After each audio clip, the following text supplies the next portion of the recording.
Good morning, everybody, and welcome to the OK Grognard Show. It is Friday, November 13th, 10 a.m. Central. Did I say 2020? Yeah, it is. 10 a.m. Central in beautiful Lake Geneva, Wisconsin. Got hung up on that 13 there for a second because it's Friday, Friday the 13th. But it is Friday, and Friday's Building Adventures Day. So we're going to be looking at doing some adventure building. And you know what? Dyson just came out with a new map yesterday, and it's a town or a city, large town. It's a walled town. It's got that going for it. So it's definitely of that size. We got the DMG here. We'll be looking at some stuff in the DMG or talking about some stuff that's in the DMG in regard to this town being a thing. You know what else we can do? We can. Well, see, now I don't know if I can still do it. I've never tried to bring something up. That's that image. Oh, I know what I can do. I can do this. I'm just figuring out another way to show this map such that it's bigified. Oh, that's that map. We don't want that. So the original map he put out had a little more stuff going on.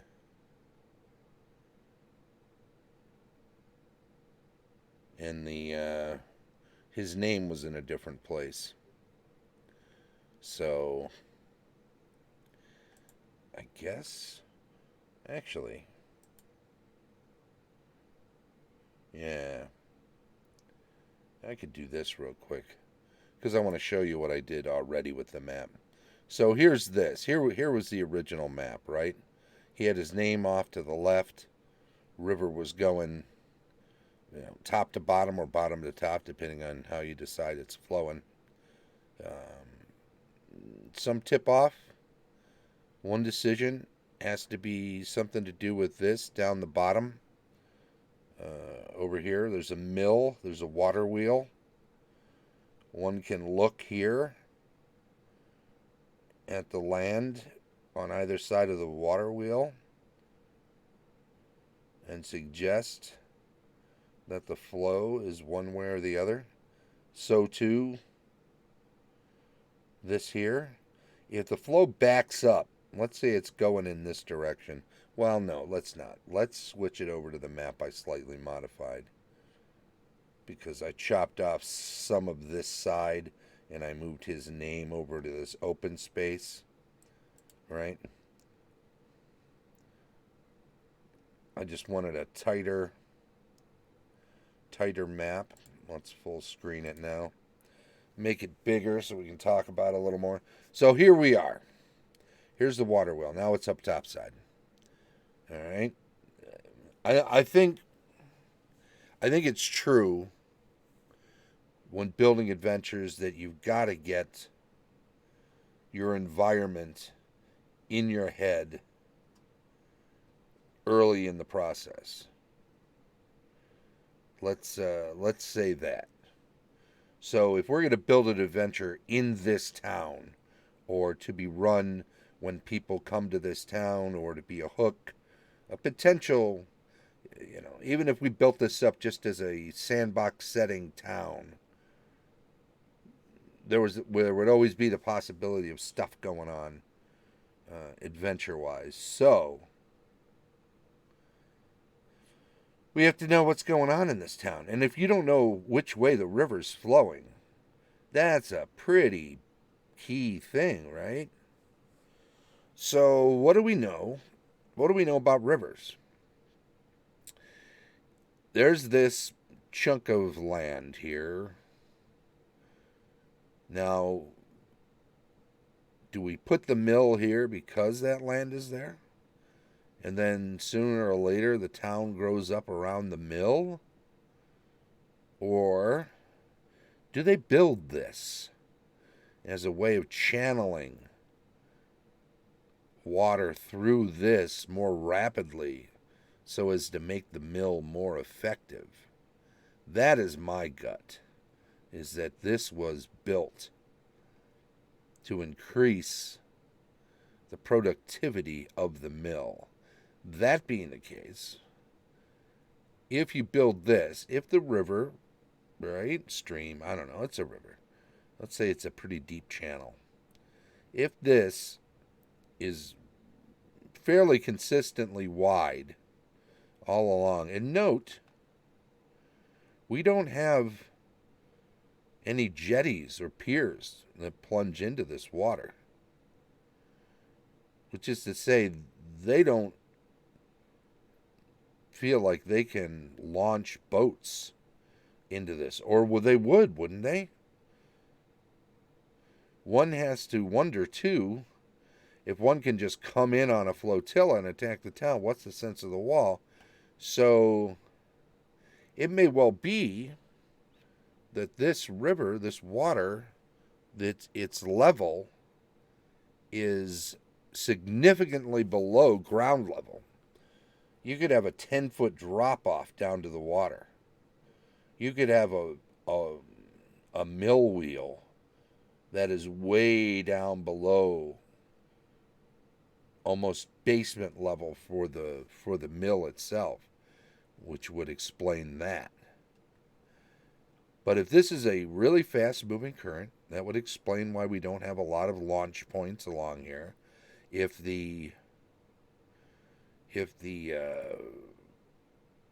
level of the river is well below the level ground level of the town, that would also explain why there aren't any launch points. So the both of those are not mutually exclusive. They can go hand in hand, right? But then we come back to this extra piece of land by the mill, and we have to decide, was it put there? I say it was put there. I say it was built in there. I say it was put there to increase the speed of the water through this tighter area and thus make the mill more productive. Right? Now,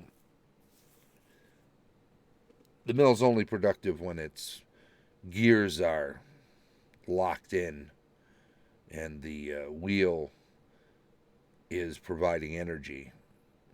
So one could say, well, we could run it all the time, even on a slow river. It's true.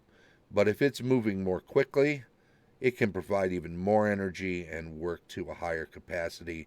The number of gears you have inside determine how much of that energy then goes toward whatever machinery it's supplying energy for.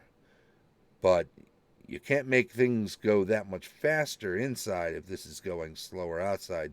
Vice versa is easier. So if you channel the river, if you narrow the river in this section, and if you put this extra chunk of land in there, extra rock, whatever it turns out to be, then you can narrow the land or narrow the river and make the current faster just in this section. So what does that do to this side and this side? All right? If it's coming from this way and it hits there, it's got to go this way and this way, and that's fine. But it would appear as if this is erosion. See how this tower sticking out over the edge a little bit? Same on the far side, down at the bottom. That one goes out a little bit, and I don't know if that's a architectural choice, maybe. The one up top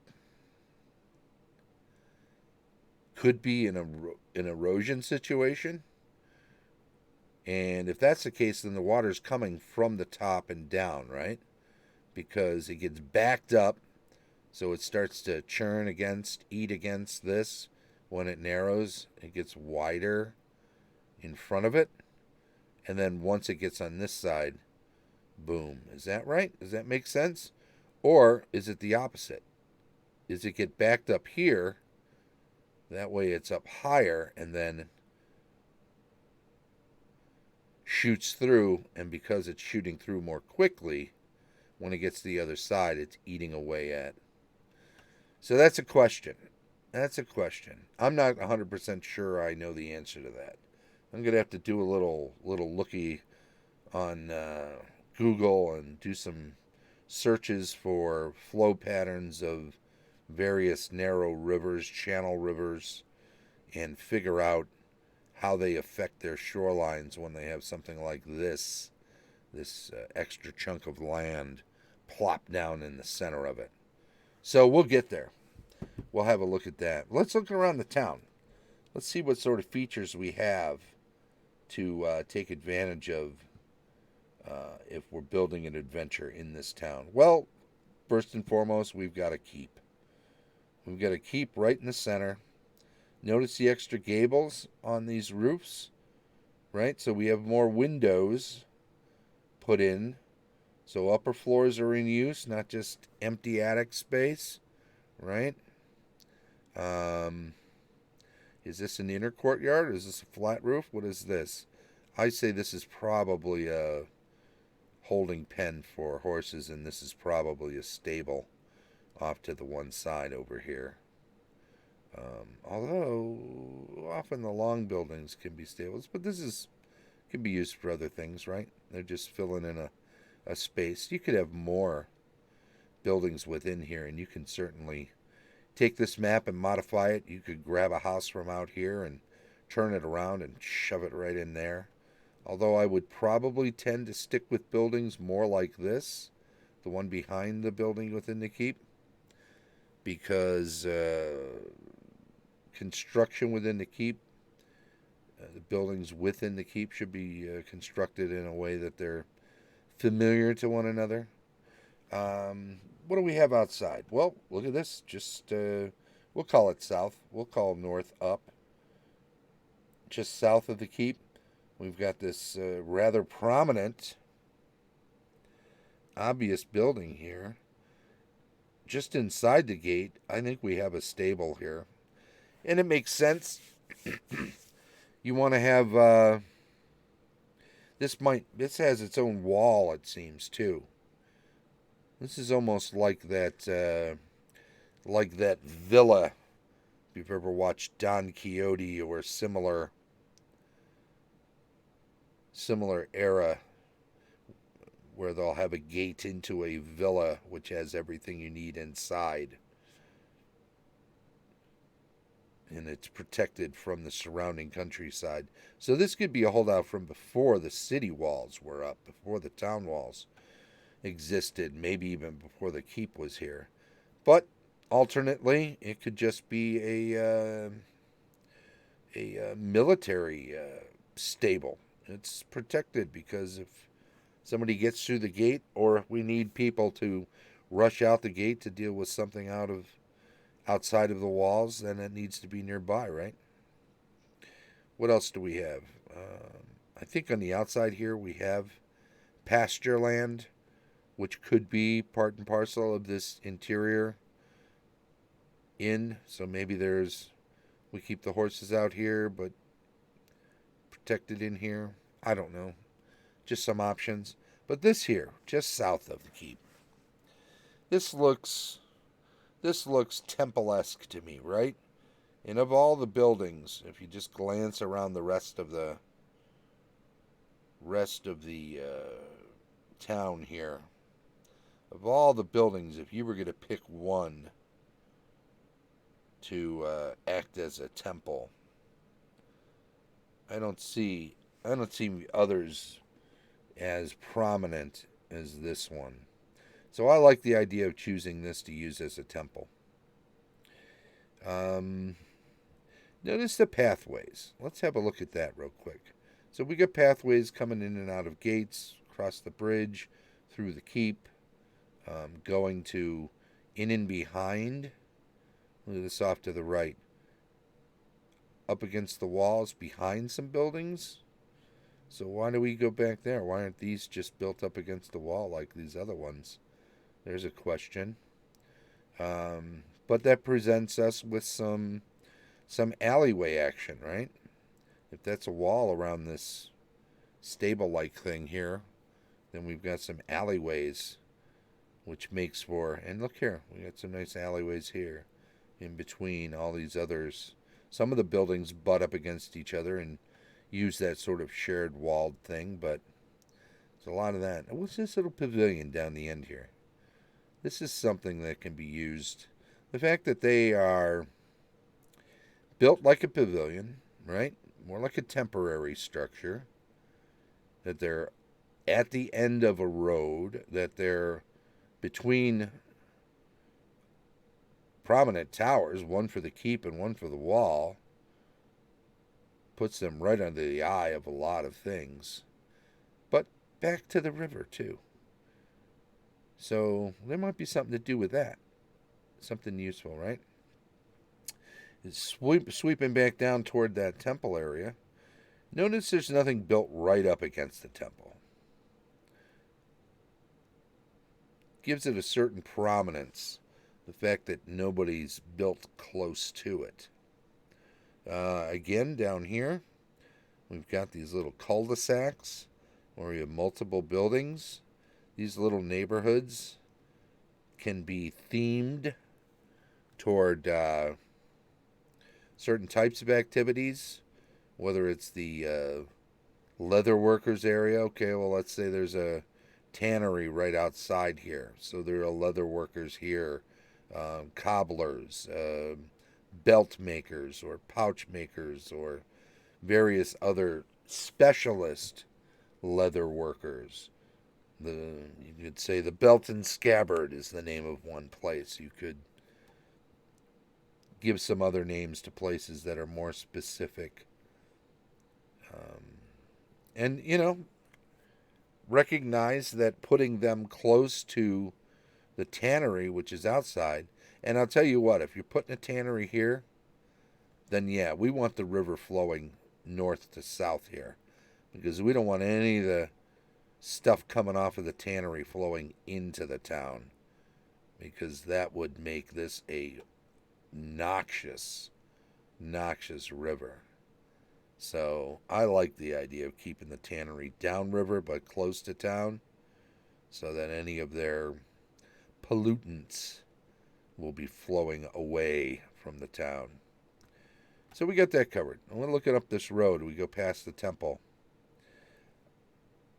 All of these little places along the road here, I don't know. Most of these, I'm thinking, I'm thinking a lot of residents like staying close to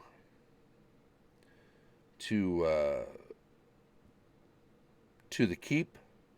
They can get in there fast if there's some sort of trouble. They're close to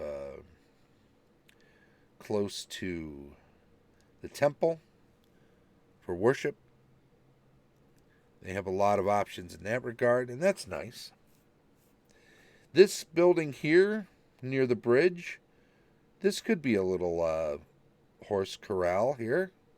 This could be a little stable. This could be a small inn with rooms for people that are coming to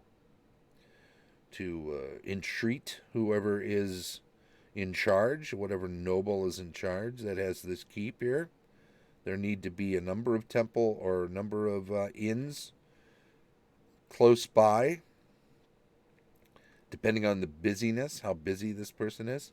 We go up here, we see that a couple of places have been built in the crooks of the wall here and along the river.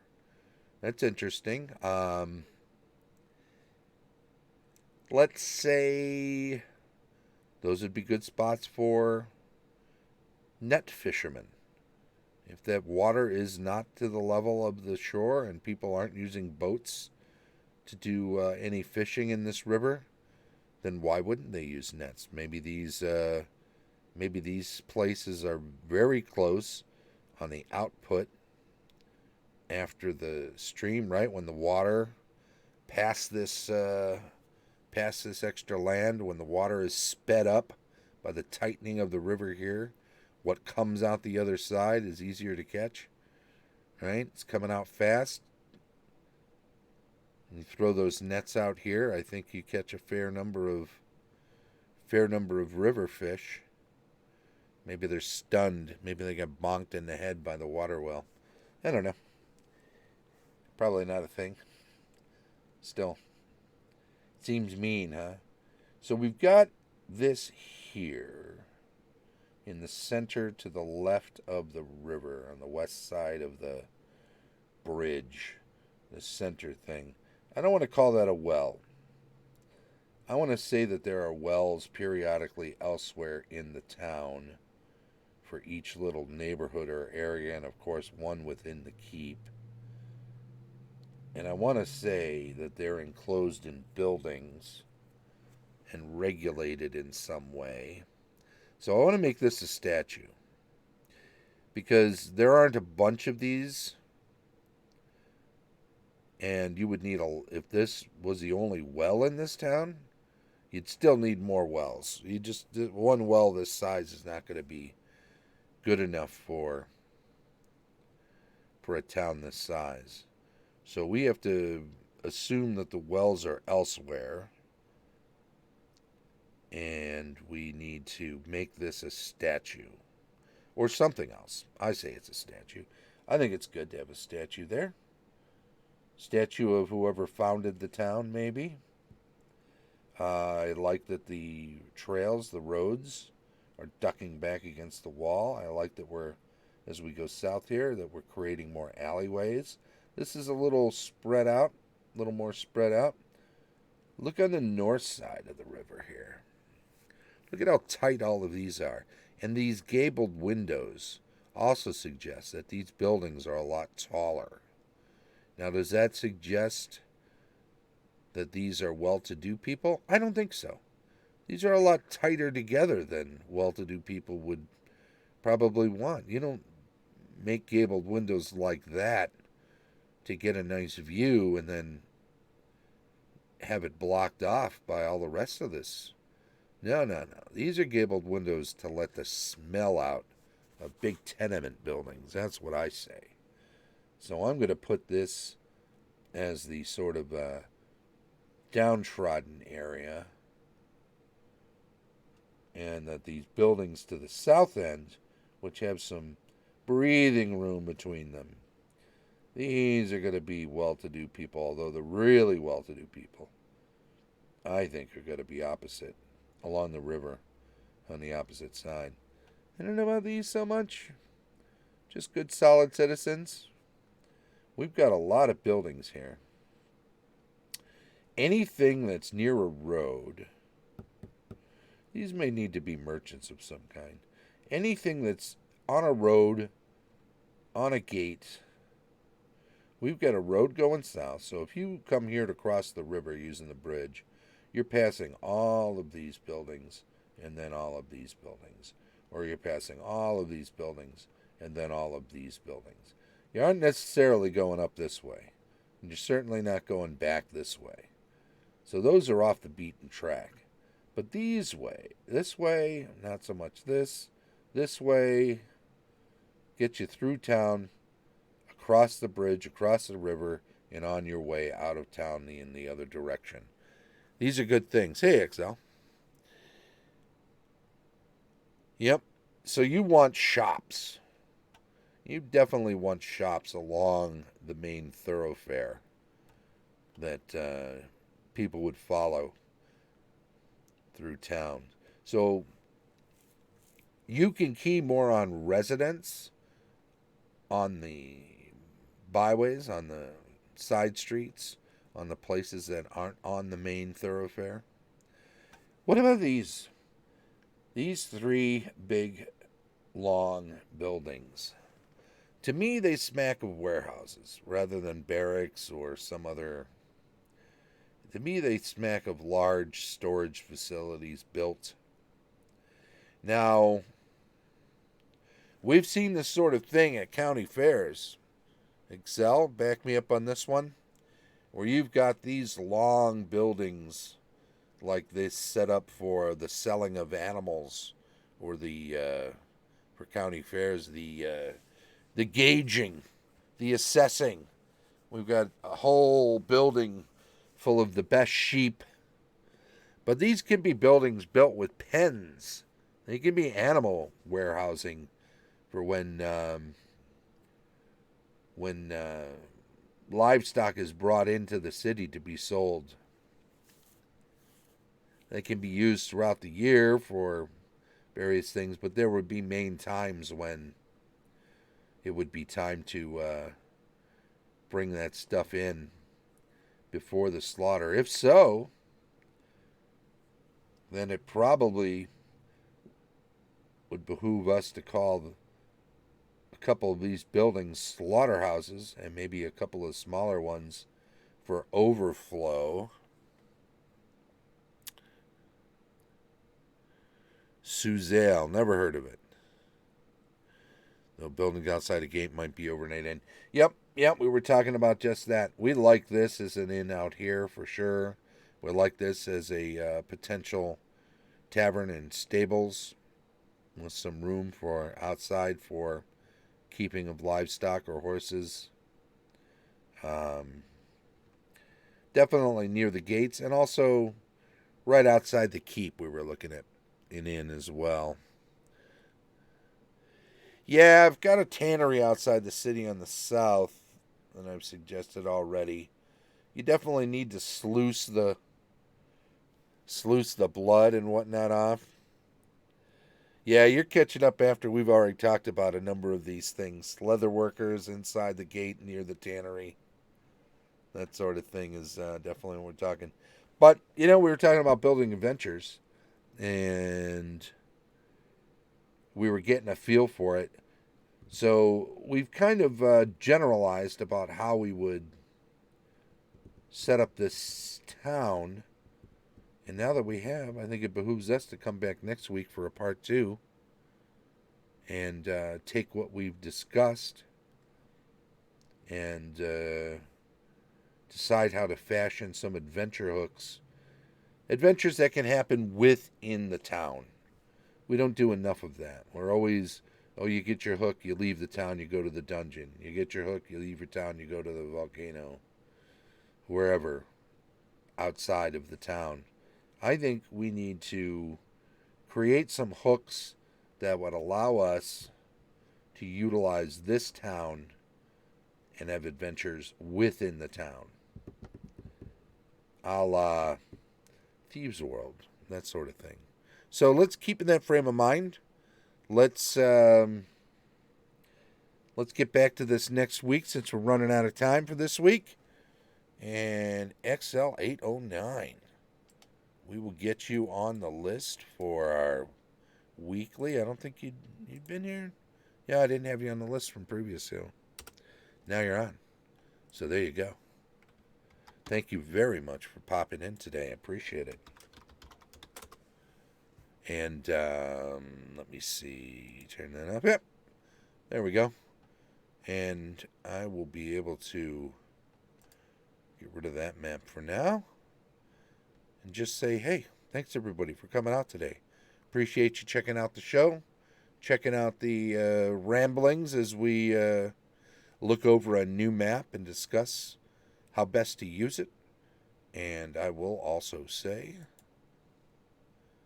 this has been the OK Grognard Show. We've been building adventures today. On that scary Friday, November 13th. You superstitious? Hope you are. You'll be able to utilize that in your gaming. Hey, come on back tomorrow, though. GM reviews tomorrow, 10 a.m. 10 a.m. every day. Rules retrospective on Sunday. We go weekly news and announcements on Monday. Cartography and world building on Tuesday. Campaign discussions on Wednesday. GMing tips on Thursday. Then back around the horn. And we'll do a part 2 on this particular one for building adventures next Friday at 10 a.m. If you're catching up with us on YouTube, thanks very much. Make sure you subscribe.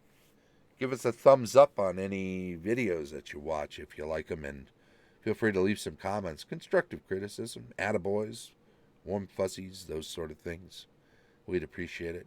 This has been the OK Grognard Show from beautiful Lake Geneva, Wisconsin. Bye-bye.